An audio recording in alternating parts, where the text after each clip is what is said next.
में मरता लाशों में पाया नहीं, जिनके हाथों में हजारों, जिनके हाथों में हजारों पुल्लाम का पतोमंद है।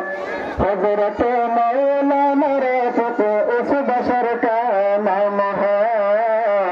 हजरत मौलाना रफ़त उस बशर का नाम है।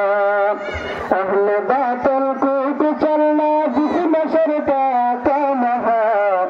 हजरत मौलाना रफ़त उस बशर का नाम है। हजरत